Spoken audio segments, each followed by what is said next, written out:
Salut à tous les amis, j'espère que vous vous portez bien, j'espère que vous allez bien, j'espère que vous vous portez bien. Alors, si tu es nouveau sur la chaîne, tu t'abonnes déjà, tu cliques sur la case notification et tu cliques sur la cloche afin de ne rater aucune vidéo ici parce qu'on parle de développement personnel, d'entrepreneuriat et pourquoi pas aussi de vie aux États-Unis. Alors, récemment, en fait, il y a des abonnés qui m'ont écrit récemment pour me dire qu'en fait, ils veulent davantage que je parle de mon expérience ici aux États-Unis, c'est-à-dire comment est-ce que je suis arrivé ici, comment est-ce que ça s'est passé, etc., etc. Alors, bien évidemment, je vais commencer à faire ce genre de vidéo-là. Et aujourd'hui, justement, on va parler de ça. On va un peu parler de comment obtenir un visa lorsque tu viens aux États-Unis, notamment en qualité d'étudiant. Alors, déjà, pour commencer, la chose évidente, c'est que, premièrement, il faut avoir le bac. Non, le truc, c'est que si tu n'as pas le bac, ce ne sera pas évident pour toi d'avoir une prescription pour venir aux États-Unis. Le truc, c'est que fondamentalement, il faut que tu aies le bac.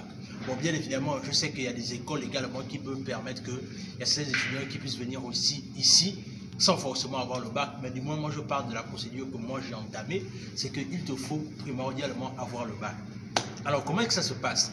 La chose à faire premièrement, c'est que lorsque tu as le bac, ce qu'on fait véritablement, c'est que premièrement, tu dois postuler dans une école. Quand tu postules dans une école, la chose à faire est simple. C'est que premièrement, tu dois présenter tes bulletins, c'est-à-dire les 3 bulletins de terminale. Tu dois présenter une attestation de prise en charge. Et également, ce que tu peux aussi faire, c'est que tu peux présenter, pourquoi pas, une attestation du bac. Parce que lorsque l'école va recevoir ton inscription, c'est tous les documents en fait qu'on demande en fait. Et ce qui va se passer, c'est que souvent l'école étudie ton dossier et c'est souvent parfois au bout de un mois et demi qui te contacte afin que maintenant toi tu te prépares maintenant à l'interview. Mais bien évidemment, la chose évidente aussi, c'est que tu ne pourras pas amener tes documents en français parce que l'école ne comprennent pas, enfin beaucoup de ces écoles-là n'ont pas de traducteur. Donc ce que toi tu vas faire, c'est que toi tu vas traduire tes documents en fait, c'est-à-dire tes bulletins. Tu vas amener une partie des originaux, mais tu vas aussi amener la traduction, parce que ça va les permettre, pourquoi pas, à un moment donné, de faire en sorte qu'ils vont authentifier les documents. Et bien évidemment aussi, tu dois certifier tes documents en fait. Et c'est comme ça que l'école va prendre du temps pour te répondre. L'école va étudier ton cas, comme on dit, ils vont étudier ton dossier.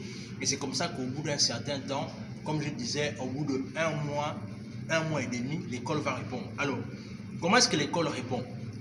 Le truc, c'est que l'école va t'envoyer un email. Là aussi, c'est l'occasion pour toi aussi de comprendre que quand tu postules dans une école comme ça, peu importe l'école dans la diaspora, c'est que tu dois comprendre une chose, c'est que, en fait, au bout d'un certain temps, l'école répond à travers des emails.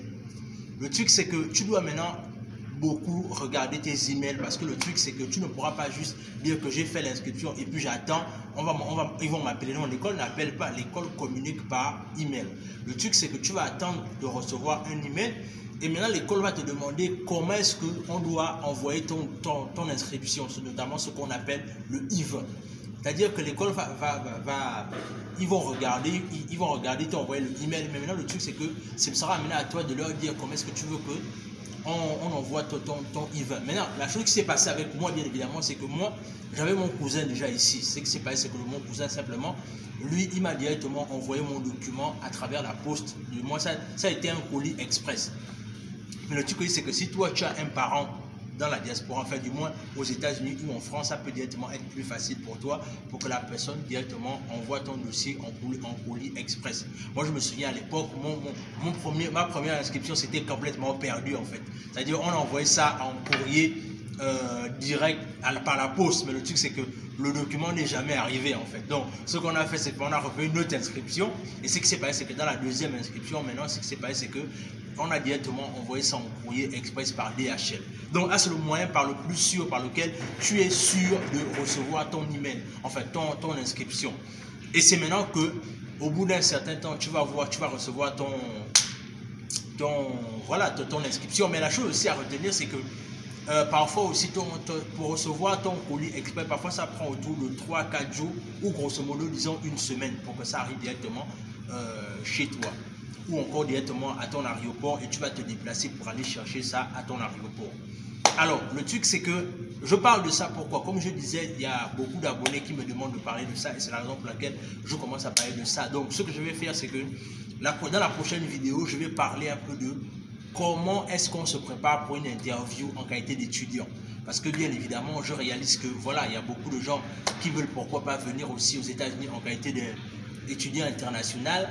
Donc, ce sera pourquoi pas l'occasion pour toi, si c'est quelque chose qui t'intéresse, de nous contacter dans la barre de description. Tu m'es intéressé à venir aux États-Unis. Ce que nous, on va faire, c'est qu'on va réceptionner ton dossier, on va t'aider dans les démarches et pourquoi pas, tu peux venir ici, toi aussi en qualité d'international student. Parce que le but aussi, c'est de partager pourquoi pas mon expérience, parce que je sais qu'on a toutes des expériences différentes et je réalise aussi que ça peut aider beaucoup de personnes et c'est la raison pour laquelle si toi tu viens d'avoir le bac ou encore si tu as les moyens pour venir étudier aux États-Unis, pourquoi pas, je peux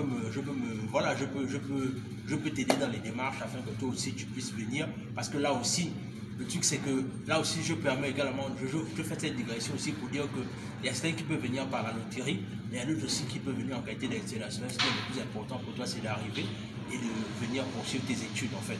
Donc, dis-moi si c'est quelque chose qui t'intéresse, mets-le-moi en barre de description, mets-le-moi en commentaire, abonne-toi à la chaîne, partage la vidéo autour de toi, laisse un like, laisse un commentaire et surtout partage la vidéo parce que tu sais, il y a forcément peut-être un étudiant qui peut être intéressé par ce genre de contenu-là et ce sera bien que toi aussi à ton niveau tu puisses partager ça afin d'aider et pourquoi pas de partager l'information à ceux qui en ont besoin.